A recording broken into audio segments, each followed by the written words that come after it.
Another team, let's transition now into one of my favorites, but I have a feeling this is going to be a more painful segment for me. The Frazier Commodores.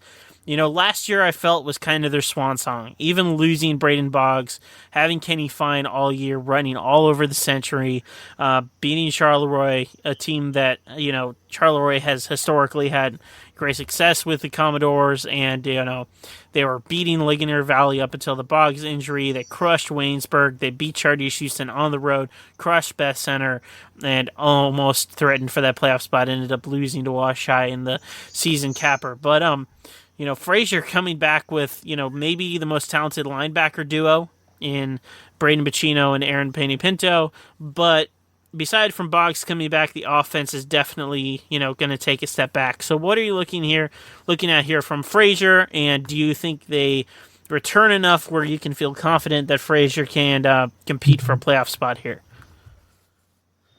Yeah, I think they can definitely compete for a playoff spot, but like you said, there's going to be a lot of their offense last year was Kenny Fine, and you obviously don't have Kenny Fine. Who's going to replace Kenny Fine and step up? I look at Dom Durcone. I think he's going to have to be the one that steps up for Kenny Fine. Boggs, I'm sure, is going to take his position back at quarterback. Durcone did very well quarterback last year when he came in. It was tough out of the gate. Losing at McGuffey 42-0. I was at when I saw his early struggles, but rallied the troops at the Commodores, 3 straight wins, only giving up 6 points in those 3 weeks. And then, he led them to the finish line and taking on Wash High, and they played the monster that was Wash High in the final game of the season. And it's gonna be a tough year, like you said, for the Commodores. A lot of this is going to be on Braden Boggs, his senior year. What's he going to be able to do? The running back core, are they going to be able to step up? And Dom Dorcoon, he's going to have to take a lot of, he's just the one I look at. He's going to have to take a lot of the targets. Excuse me, I couldn't think of the word there. He's going to have to take a lot of the targets that Kenny Fine got last year. And do what he can with them. So it's definitely going to be not an explosive offense as we saw last year from Frazier, but still a very solid one at that. Yeah, and taking over Kenny Fine, that's not an easy task. I mean, talk about, a generational talent from the Frazier Commodores. And I think Anthony Muccioli might be the leading candidate at running back, but we'll see, a guy like Dominic Taranto could pop up, Adam Phillips, guys like that.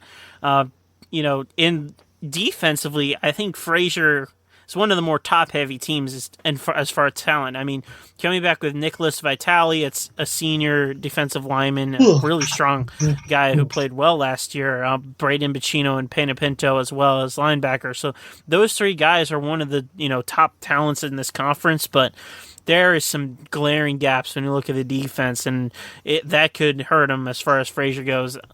I am not as strong as on Frazier, but taking a look at their schedule, Bishop Canavan starting off the season, I feel good about that one if you're a Commodores fan.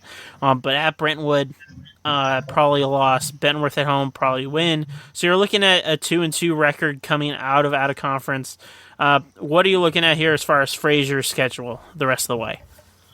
Yeah, well, we'll find out pretty quick what to expect. Yeah, we'll find out, pretty quickly what to expect from Frazier this year, just in general, not only their offense but their defense, as we'll be there for that Saturday kickoff against Bishop Canavan. But yeah, at Brentwood, that's going to be a tough one.